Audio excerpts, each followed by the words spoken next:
তো বন্ধুরা, তোমরা সবাই কেমন আছো? আশা করি সবাই ভালো আছো। তো সর্বপ্রথমে আপনাদেরকে জানাই 15 আগস্টের শুভেচ্ছা। তো আশা করি আপনারা সবাই ভালো আছো এবং ভালোভাবে 15 আগস্টটা পালন করছো। তো চলো, আর আমরা বেশি কিছু বলছি না, আমরা ভিডিওটা শুরু করছি। তো দেখো, এই যে প্রশ্নগুলো তোমরা দেখতে পাচ্ছ, এগুলো কিন্তু প্রিভিয়াস ইয়ারের প্রশ্ন উত্তর, অর্থাৎ জীববিদ্যা থেকে প্রিভিয়াস ইয়ার 2022-এ তোমরা 2022 দেখছিলে, 2022-এর কেমন ধরনের প্রশ্ন এসেছে সেগুলো আমরা আলোচনা করছি। এবং আমাদের কাছে আপনাদেরকে বলে রাখি এবং আপনাদেরকে দেখিয়েও দিয়েছি যে এনসিইআরটির যে বাংলা ভার্সনের বইটা সায়েন্সের আমাদের কাছে আছে। এবং এর সাথে সাথে আমরা কিন্তু গ্রুপ ডির এরপর আমরা ভিডিও বানাবো গ্রুপ ডির 2018-র যে কোয়েশ্চেন পেপার আছে সেখান থেকে একেবারে প্রশ্ন উত্তর সমেত। তো চলো, আমরা কিন্তু আজকের এই ভিডিওটা শুরু করছি। দেখো, প্রথম প্রশ্ন কী আছে। মহিলাদের মধ্যে জরায়ু প্রাচীর বিকশিত নিষিক্ত ডিম্বাণু গ্রহণ করার জন্য নিজেকে প্রস্তুত করে। যদি কোনো নিষেক না থাকে তবে জরায়ু প্রাচীরের ঘন আস্তরণটি ভেঙে যায় এবং রক্তের সাথে শরীর থেকে বেরিয়ে যায়। তাহলে একে আমরা কি বলবো? দেখো, এখানে কি হচ্ছে, নিষেক না থাকছে তবে জরায়ুর প্রাচীরের ঘন যে আস্তরণটা আছে সেটা ভেঙে যাচ্ছে এবং সেটা কি হচ্ছে, রক্তের সাথে শরীর থেকে বেরিয়ে যাচ্ছে। তাহলে একে আমরা রজস্রাব বলে থাকি। বুঝতে পারছো? নেক্সট দেখো, নিম্নলিখিতগুলির মধ্যে কোনটি যৌনবাহিত রোগটি আমাদের রোগ প্রতিরোধ ব্যবস্থাপনা প্রভাবিত করে? এটা একেবারে সোজা প্রশ্ন এবং এটার উত্তর আপনার সকলে জানো, সেটা হচ্ছে HIV এবং এডস। মানুষের মধ্যে গ্লোমেরুলাস কোথায় পাওয়া যায়? তো এটা তো একেবারে সোজা, তোমরা যকৃতে বলবে, যকৃতে ভুল হবে বন্ধুরা, বৃক্ক করবে। কেমন? নিম্নলিখিতগুলির মধ্যে কোন প্রাণীগুলিতে প্রত্যেক চক্রে রক্ত দুবার হৃৎপিণ্ডের মধ্যে দিয়ে যায়? তো সেটা হচ্ছে স্তন্যপায়ী, পক্ষী এবং সরীসৃপ। বুঝতে পারছ? এই যে প্রাণীগুলির মানে এই প্রাণীগুলি যদি হৃৎপিণ্ডের দেখো, তাহলে এখানে প্রত্যেক চক্রের দুবার করে এই পিণ্ডের যাবে। বুঝতে পারছ? তারপরে প্রশ্নটি দেখো কি আছে। আমরা একটি উদ্ভিদের মধ্যে পুরু কোষ প্রাচীর সহ এই ধরনের কোষ কোথায় পেতে পারি? তোমরা এই যে স্ক্রিনে দেখতে পাচ্ছ এই ছবিটা, এটা আপনারা কোথায় দেখতে পাবে? তো এটা কথা বন্ধুরা, সরি, তোমরা দেখতে পাচ্ছ একটা শব্দ হচ্ছে পক পক। তো দেখো, এটা তো আমি কিছু করতে পারবো না, এটা বাজাচ্ছে, ওনাকে বলতে হবে এবং উনি তো শুনবেই না। তো চলো, এটা আপনারা একটু ম্যানেজ করে নেবে। তো দেখো, এই স্ক্রিনে দেখতে পাচ্ছি এই ছবিটা, এটা কোথায় পেতে পারি? তো এটা ফ্লোয়েমে আমরা এই জিনিসটা আমরা পেয়ে থাকি। তারপরে দেখো, নিচের কোন বিবৃতিটি সরেক পেশি সম্পর্কে সঠিক? তো দেখো, সরেক পেশি জিনিসটা কি? তো সরেক পেশি হচ্ছে একটা হালকা এবং গাঢ় ব্যান্ড উপস্থিতি রয়েছে। এটা কিন্তু এই সরেক পেশিটা আপনারা দেখতে পাবে। তোমরা কি করবে, অবশ্যই এই যে সরেক পেশিটা কোথায় আছে আমরা কিন্তু ডিটেলসে ক্লাস করব। তো তোমরা যদি চাও কমেন্ট করো যে হ্যাঁ আমাদের ডিটেলস ক্লাস চাও। তারপরে দেখো, শ্বাসনালীতে সিলিকা নয়, এরকম অসুবিধা হতে পারে আপনাদেরও বন্ধুরা। কেমন হবে? আপনারা এরকম পড়তে পড়তে স্ক্রিনে অনেক সময় এরকম গুলিয়ে ফেলবে। তো ভালো করে মনোযোগ দিয়ে আপনাদেরকে পড়তে হবে। তো কী আছে দেখো, সিলিয়ার আছে। সিলিয়ার ভূমিকাটা কি শ্বাসনালীতে? তো সিলিয়া তোমরা জানো ফুসফুস এবং বায়ু চলাচলের পথে শীত পরিষ্কার করে নাকের দিকে নিয়ে যায়। এই যে বায়ুটাকে সেটা নাকের দিকে নিয়ে যায়। বুঝতে পারছো? তারপর দেখো, উদ্ভিদের ক্ষেত্রে বাষ্পমোচনের কয়েকটি সুবিধা নিচে উল্লেখ করা হলো, সেই উত্তরটি নির্বাচন করুন যেটিতে বাষ্পমোচনের একটি অসুবিধা উল্লেখ করা হয়েছে। তো বাষ্পমোচনের যেটা অসুবিধা উল্লেখ করা হয়েছে সেটা হচ্ছে কি, উদ্ভিদের সতেজতা হ্রাস করতে পারে। তারপরে দেখো, মাটি থেকে উদ্ভিদের মূলের কোষে জল ও খনিজ পদার্থের পরিবহন সম্পর্কে কোনটি সঠিক হবে? তো প্রথম আয়নগুলি সক্রিয় পরিবহনের মাধ্যমে চলিত হয়, তারপরে জলের সাথে অন্যান্য পদার্থের গাঢ় দ্রবণ প্রবাহিত হয়। এটা হচ্ছে মাটি থেকে উদ্ভিদের মূলের কোষে জল এবং খনিজ পদার্থ পরিবহনের সম্পর্কে সঠিক তথ্য। তারপরে দেখো, একজন সাধারণ প্রাপ্তবয়স্ক মানুষ প্রতিদিনে কত মিলি প্রস্রাব তৈরি করে? তো 1000 থেকে 2000। বুঝতে পারছো? তারপরে দেখো, কোন যৌন যোগাযোগের মাধ্যম HIV ছড়ায়? কোন যৌন যোগাযোগের মাধ্যমে? সেটা হচ্ছে ভাইরাস কণা, সেমিনাল তরলে প্রচুর পরিমাণে থাকে তার জন্য। নেক্সট, নিম্নলিখিত কোনটি বেরি রোগের লক্ষণ? তো তোমরা সকলে জানো দুর্বল পেশি এবং কম শক্তি এবং ভিটামিন বি এর অভাবে বেরি রোগটা হয়ে থাকে। তোমরা এটা মনে রাখবে, এবং ভিটামিন এর অভাবে রাতকানা এবং ভিটামিন সি এর অভাবে স্কারবি। তো এগুলো অবশ্যই আপনাদেরকে মনে রাখতে হবে। মানবদেহের শ্বসন বিক্রিয়াটি কোনটা? তো সেটা হচ্ছে তাপমোচী বিক্রিয়া, এটা হচ্ছে শ্বসন বিক্রিয়া। তারপরে দেখো, কোন পিএইচ স্তরের দাঁতের ক্ষয় শুরু হয়?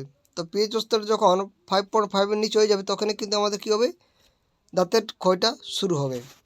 তারপরে দেখো, থাইরক্সিন হরমোন গঠনের জন্য কোন খনিজটির প্রয়োজন হয়? তো সেটা হচ্ছে আয়োডিন। নেক্সট, মানবদেহে রেচনতন্ত্রের সঠিক ক্রম কোনটা? যদি আমরা দেখি মানবদেহের, তো রেচনতন্ত্র প্রথমে বৃক্ষ, সেখান থেকে গভীরে যাবে, গভীর থেকে মূত্রথলিতে যাবে, মূত্রথলি থেকে মূত্রনালী হয়ে বেরিয়ে যাবে। তো অপশান সি আমাদের সঠিক উত্তর। তারপর প্রশ্নটা দেখো, উদ্ভিদ কোষে কোষ প্রাচীর কেন থাকে? তো উদ্ভিদ কোষে কোষ প্রাচীর থাকে, তার কারণটা হচ্ছে তারা বিভিন্ন পরিবেশগত প্রভাবক থেকে উদ্ভিদ কোষকে রক্ষা করে, তার জন্যই থাকে। উদ্ভিদ কোন প্রক্রিয়ার মাধ্যমে অতিরিক্ত জল নিষ্কাশন করে? সেটা হচ্ছে বাষ্পমোচন প্রক্রিয়ার মাধ্যমে কী করে উদ্ভিদ অতিরিক্ত জলটাকে নিষ্কাশন করে দেয়। তোমরা দেখতে পাচ্ছ নিম্নলিখিত চিত্রটির জন্য সঠিক লেভেল শনাক্ত করতে বলেছে। দেখতে পাচ্ছ এরকম ধরনের ছবি আপনাদেরকে দিয়ে দেবে। তো দেখো, এই যে অপশান, এটা হচ্ছে গর্ভমুণ্ড, অপশান বি গর্ভদণ্ড এবং অপশান সি ডিম্বাশয়। বুঝতে পারছি, option A is the right answer. উদ্ভিদ রেচন প্রক্রিয়া সম্পর্কে নিম্নের কোন বিবৃতিটি সঠিক নয়? তো রেচন প্রক্রিয়া সম্পর্কে যেটা সঠিক সেটাকে দেখো, সালোক সংশ্লেষের বর্জ্য পদার্থ শ্বেতসার হিসাবে সংরক্ষিত রাখে, অবশ্যই এটা ঠিক। বর্জ্য পদার্থগুলি কোষগরে সংরক্ষিত থাকে, এটাও ঠিক। বর্জ্য পদার্থ পুরনো জাইলেম, রেজিন এবং আঠা হিসাবে সংরক্ষিত থাকে, এটাও ঠিক। কিন্তু যেটা ঠিক না সেটা হচ্ছে অপশান এ, অর্থাৎ বর্জ্য পদার্থগুলি ঝরে পড়া পাতাগুলিতে সংরক্ষিত থাকতে পারে। এটা একেবারে ভুল বন্ধুরা, পাতাগুলিতে থাকবে না। যখন গাছের মধ্যে বর্জ্য পদার্থ ছিল, সে যখন পাতাটা মাটিতে ফেলে দিল, তখন তো বর্জ্য পদার্থ ওইটাতে, মানে ওইটা তো ওই পাতারই তো তার বর্জ্য পদার্থ। নেক্সট, নিম্নের কোন কোষীয় উপাদানগুলির কোষের প্রোটিন ফ্যাক্টরি হিসাবে কাজ করে? সেটা হচ্ছে রাইবোজোম। তারপরে দেখো,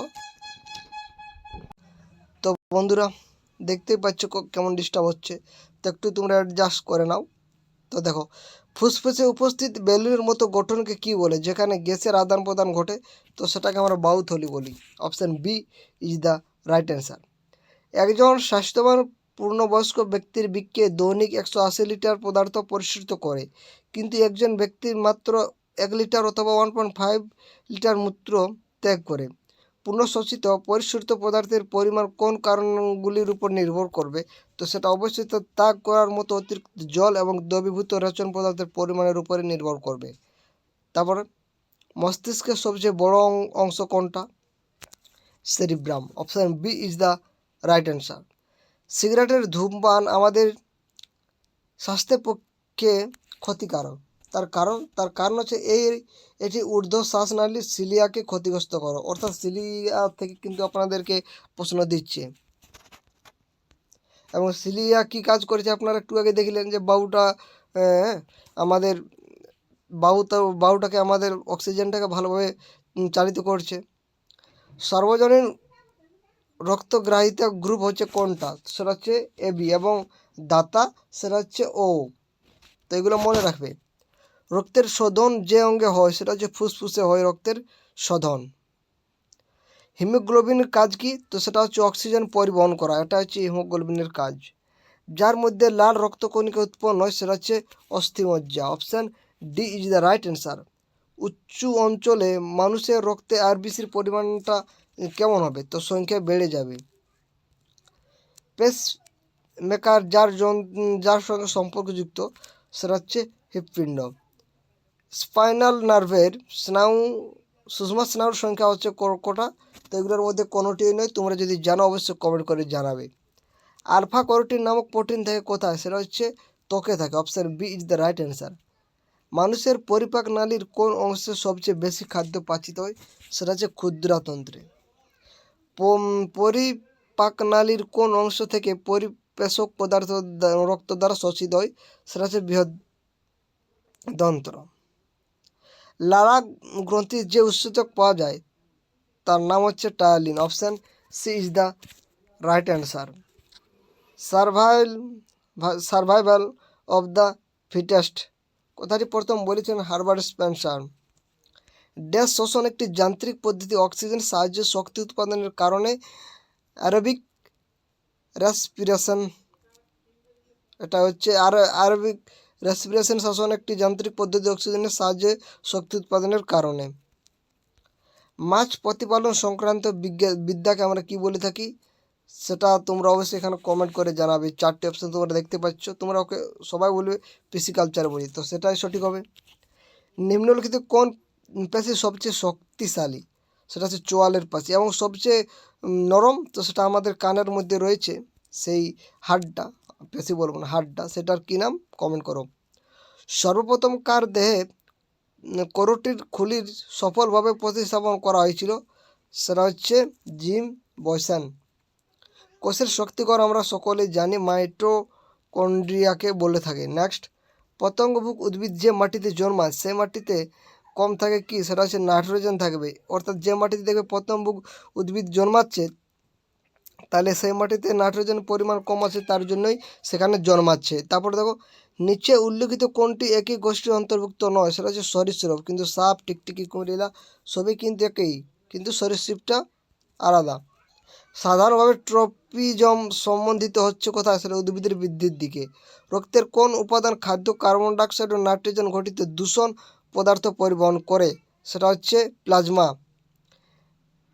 নিম্নলিখিত কোনটি দ্বিবীজপত্রী উদ্ভিদের বৈশিষ্ট্য নয়, সেটা হচ্ছে 1 নম্বরে, অর্থাৎ এই উদ্ভিদের প্রধান মূল বর্তমান। এটা কিন্তু একেবারে ভুল, কারণ প্রধান মূল বর্তমান নয়। এই উদ্ভিদের জালকাকার শিরাবিন্যাস উপস্থিতি, অবশ্যই যাদের দুটো বীজ রয়েছে তাদের তোমরা দেখবে তাদের যে মানে শিরাটা, সেটা মানে জালাকাকার হয়ে থাকে।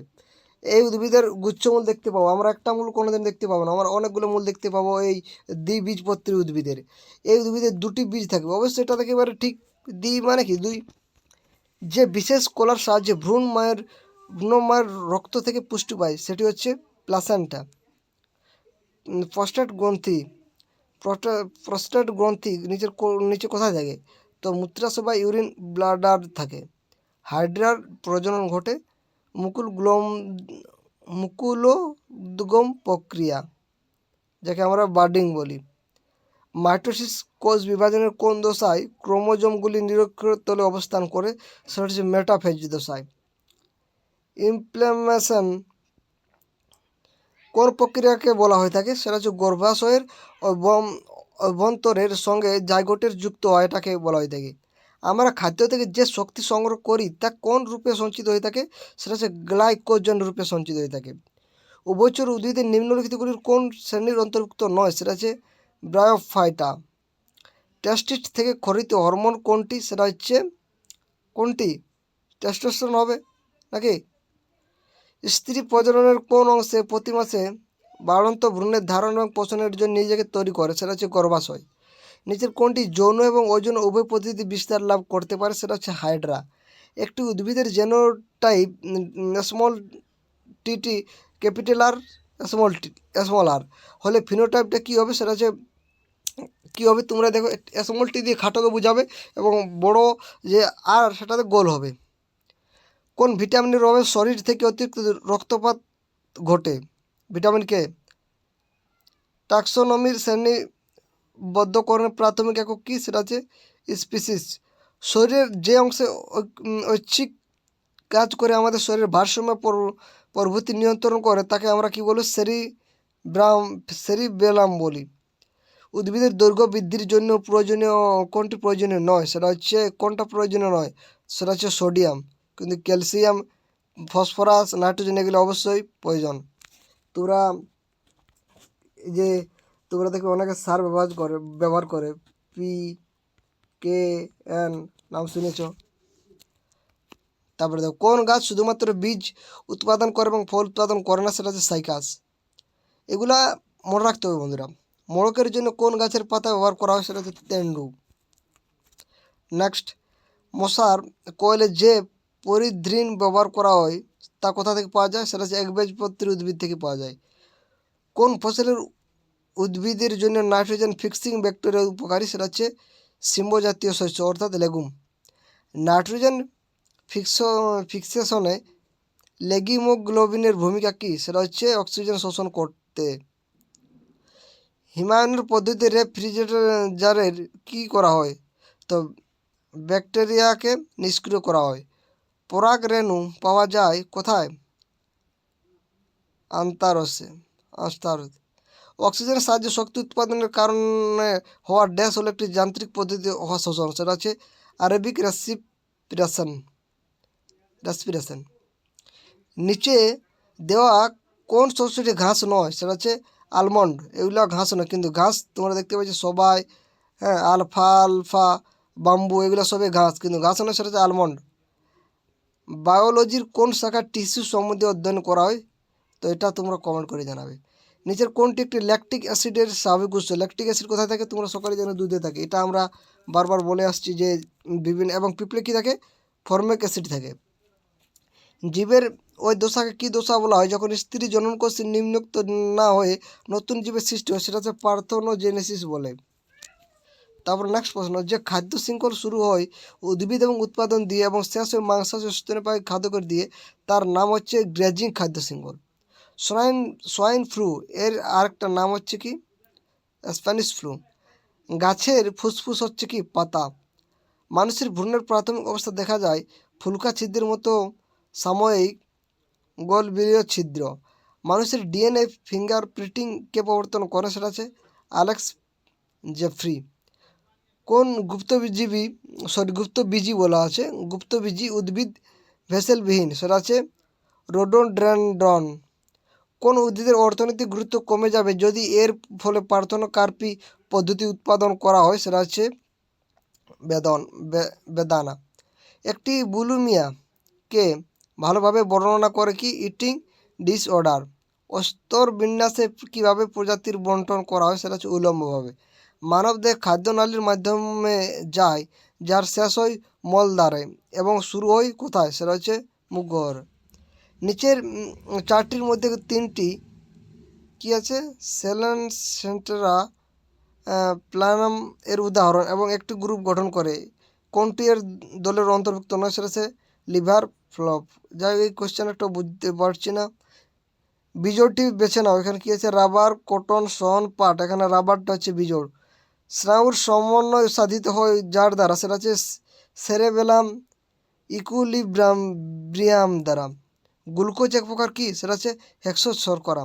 ত্বকের রং নির্ভর করে মেলানিনের অভাবে বা মেলানিনের উপর ডিপেন্ড করে। তো মেলানিনটা কি? ক্লাস 5-এর বইয়ে দেওয়া আছে আপনাদের। তো আজকে এখানে শেষ করছি। ভিডিওটা কেমন লাগলো অবশ্যই কমেন্ট করে জানাতে পারো। তো বন্ধুরা, ভিডিওটা শেষ পর্যন্ত দেখার জন্য আপনাদেরকে অসংখ্য ধন্যবাদ।